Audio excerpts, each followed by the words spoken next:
मैं हूं Imran. News seven सब जान चुके हैं। आगाज में खबर यह है कि पाकिस्तान के लिए IMF एग्जीक्यूटिव बोर्ड की मीटिंग आज होगी।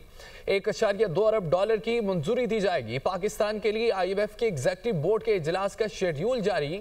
IMF का एग्जीक्यूटिव बोर्ड पाकिस्तान के लिए स्टाफ लेवल मुआहदे का जायजा लेगा।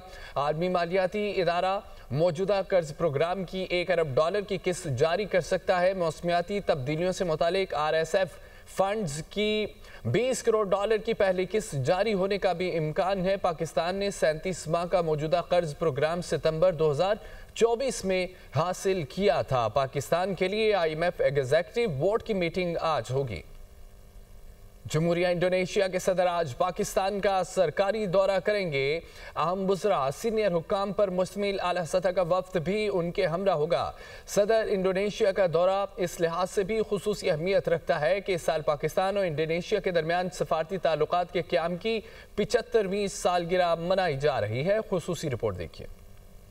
इंडोनेशिया के सदर प्राबोवो सुबियांतो पहली बार इस्लामाबाद आएंगे। सदर ममलकत, वजीर आजम, chief of defence forces field marshal Syed Asim Munir से मुलाकात भी होगी। दफ्तर खारजा के तर्जमान के मुताबिक सदर प्राबोवो सुबियांतो 2 रोज क़याम के दौरान वजीर आजम के साथ वफूद की सतह पर मुज़ाकरात, सदर Asif Ali Zardari, chief of army staff और chief of defence forces field marshal Syed Asim Munir से मुलाकात करेंगे। दौरे के दौरान दोनों ममालिक तिजारत, सरमायाकारी, दफा, सेहत, IT, मौसमियाती तब्दीली, तालीम, सकाफत समेत मुख्तलिफ शोबों में ताउन के फरोग, इलाकाई व आलमी सतह पर शराकत दारी को मजीद मजबूत बनाने पर जामिया तबादला ख्याल करेंगे। सदर प्राबोवो के दौरे के मौके पर मुख्तलिफ मुफाहमती याददाश्तों पर दस्तखत किए जाने का भी इम्कान है। वफाकी वज़ीर इत्तलात अता तारड़ का कहना है कि बानी PTI जहनी मरीज है। जहनी मरीज अस्पताल और फलाही मनसूबे के फंड्स तक खा गया। PTI की खैबर पख्तूनख्वा में 12 साल से हुकूमत है। उसने खैबर पख्तूनख्वा को खंडर बना दिया। तहरीक इंतशार ने एक अस्पताल भी PKI जैसा नहीं बनाया। PTI को पाकिस्तान का मफाद अजीज नहीं। ये कहते हैं कि खान नहीं तो पाकिस्तान नहीं। ऐसी सोच पर लानत भेजते हैं। 9 मई को तहरीक इंसाफ और 10 मई को भारत को शिकस्त हुई। चीफ ऑफ डिफेंस फोर्सेस का खौफ दुश्मनों पर तारी है। मुल्क में जिसकी पिछले 12.5 साल से हुकूमत है, खैबर पख्तूनख्वा में हमारा वो सूबा है, हमारा दिल धड़कता है खैबर पख्तूनख्वा के साथ। हमारा दिल धड़कता है अपने गैरतमंद और बहादुर पख्तून भाइयों के साथ। मगर सितम ज़रीफ़ी ये है कि पिछले 12 साल में उस सूबे को खंडर बना दिया। उधर कोई ना स्कूल बना, ना कॉलेज बना, ना यूनिवर्सिटी बनी। उधर PKI जैसा अस्पताल नहीं बनने दिया गया। जो इनकी जमात ने, तहरीक इंतशार ने, एक अस्पताल PKI जो इधर मौजूद था, जो मियां शहबाज शरीफ ने मियां नवाज शरीफ के विजन के तहत पाकिस्तान का जदीद और वाहिद किडनी लिवर इंस्टीट्यूट बनाया। ये जो ज़हनी मरीज है, ये वो शख्स है जिसकी झूठी अना है और ये अपनी जात को पाकिस्तान के आगे रखता है। इसके लोग कहते हैं कि खान नहीं तो पाकिस्तान नहीं। हम लानत भेजते हैं ऐसी सोच में। इसके वजीर खजाना ने लोगों को कहा कि हम लेटर लिख रहे हैं। इन्होंने IMF को लेटर लिखा कि पाकिस्तान को इमदाद मत दो, पाकिस्तान की इकोनॉमी को तबाह होने दो। 9 मई को भी PTI को शिकस्त हुई और 10 मई को भारत को शिकस्त हुई। ये उस वक्त का फैसला है। खैबर पख्तूनख्वा में गवर्नर राज लगते ही अनाउंस तब्दीली की पेशगोई। दुनिया न्यूज़ के programme tonight with Samar Abbas में गुफ्तगू करते हुए शेर अफजल मरवत कहते हैं कि 35 MPs ने अली अमीन गंडापुर को इस्तीफा ना देने का मशवरा दिया था। सोशल मीडिया पर इदारों के खिलाफ मनफी प्रोपेगेंडा किया गया। PTI अब तोबा भी कर ले तो माफ़ी मिलना मुश्किल है। सोहेल अफरीदी को इस्लामाबाद पर चढ़ाई के लिए लाया गया। तहरीक इंसाफ की मौजूदा क़यादत के पास मुफाहमत का मैंडेट नहीं है। यकीन करेंगे कि कोई 35 MPs अली अमीन खान को कह रहे थे कि जी हम आपके साथ हैं, आपने इस्तीफा नहीं देना है। अच्छा, समझ गए? यानी बगावत का एक ऐलान कर रहे थे। अर्ज करूं, पार्टी की हिकमत अमली। अगर वो शख्स चाहता तो इन MPs को आगे करके कह सकता था कि पार्टी का ये फैसला है कि मैं इस मनसब से इस्तीफा न दूं। लेकिन जो मैं असल बात समझ रहा हूँ वो ये है कि अली अमीन खान के साथ साथ ये ख्वाहिश शायद और लोगों की थी, तो इस वजह से ये आगे थे। ये जो मेरी बात को उन्होंने कहा जी कि 90 के 90 लोग जो हैं वो सेनेटर की वोटों में मौजूद थे। को नाराज लगने की देर है, इन हाउस चेंज जो हैं वो बिल्कुल सामने नजर आएगा। कितने लोग हैं? 35 का तो आपने कहा कि वो मेरा ख्याल है 30 से 35 लोग हैं। और फिर आपको मैं अर्ज करूं, जिस सियासत पे अब ये चले गए, अदावत ही इतनी बढ़ गई है और पीटीआई सिर्फ एक केपी तक महदूद हुई है। अगर ये चला गया तो फिर जो हैं 35 से ये तादाद सब बनना चाहेंगे वज़ीर आला की पार्टी के लोग, क्योंकि इस निज़ाम में फिर 3 साल चलना है। पीटीआई शौकत यूसुफजई का कहना है कि शहजाद अकबर ने मेरे खिलाफ केस किया था। ये लोग बैरून मुल्क बैठकर तहरीक इंसाफ को बदनाम कर रहे हैं। Programme tonight with Samar Abbas में गुफ्तगू करते हुए उनका मजीद ये कहना था कि पार्टी ने बैरून मुल्क सोशल मीडिया चलाने वालों को कभी ऑन नहीं किया। हम अपने इदारों के खिलाफ नहीं है। मैं पहले ही पीटीआई के सोशल मीडिया से लाताल्लुकी कर चुका हूँ। देखिए, इसमें कुछ लोग तो ऐसे हैं जो जिन्होंने मेरे खिलाफ भी केसेस बनाए थे। मैं तो बदकिस्मती मेरी तो ये है इस पर कि ये जो बैरिस्टर शहजाद अकबर है, इसने तो मेरे खिलाफ भी केस बना लिया था।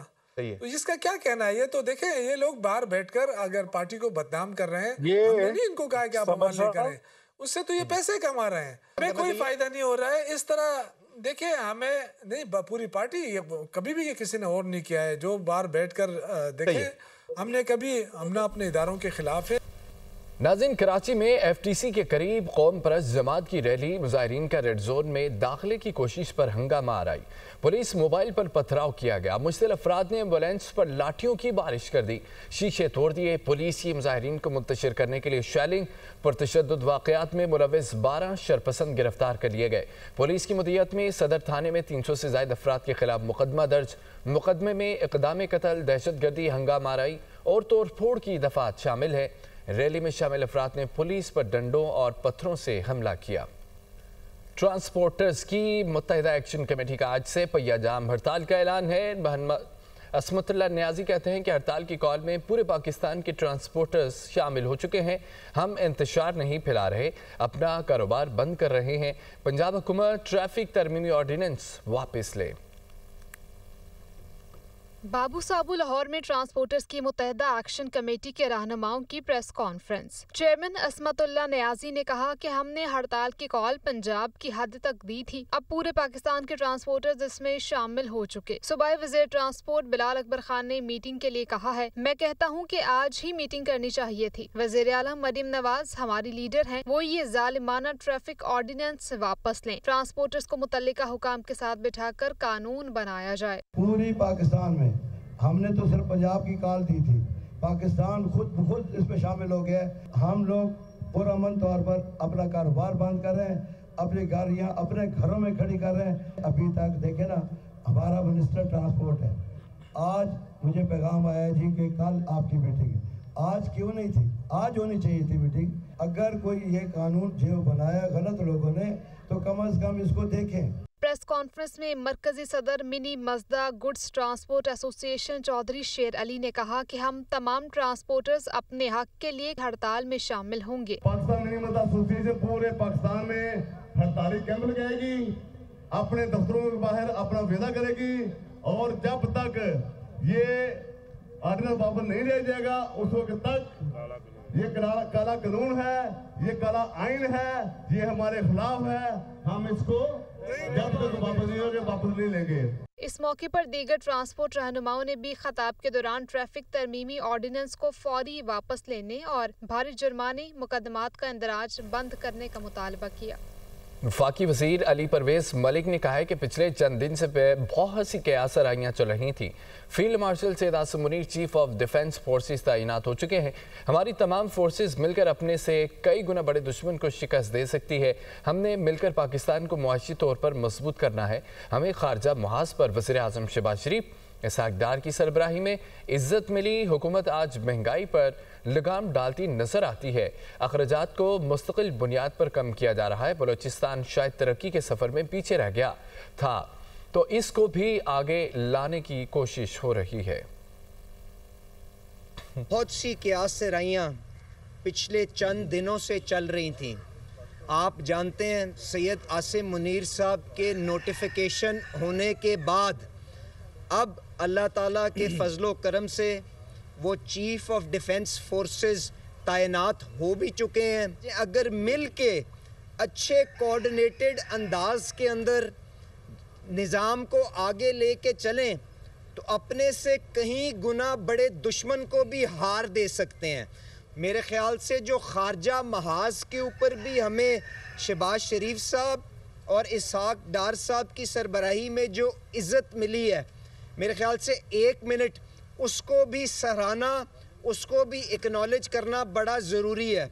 हमारा जो माशी निज़ाम है उसको अब हमने मिल के किस तरह से उस मुकाम, उस डगर के ऊपर डालना है जो शायद दफाई महाज के ऊपर, खारजा महाज के ऊपर हमने हासिल किया है। तो आप जानते हैं नोट छाप के जब आप अपने खसारे पूरे करते हैं तो महंगाई जन्म लेती है। तो आज उसके ऊपर लगाम डालते हुए ये हुकूमत नज़र आती है। तो बलोचिस्तान को जो शायद इस तरक्की के सफ़र में बाकी पाकिस्तान से कुछ पीछे रह गया था, किस तरह से उसको ढालने की कोशिश की जा रही है।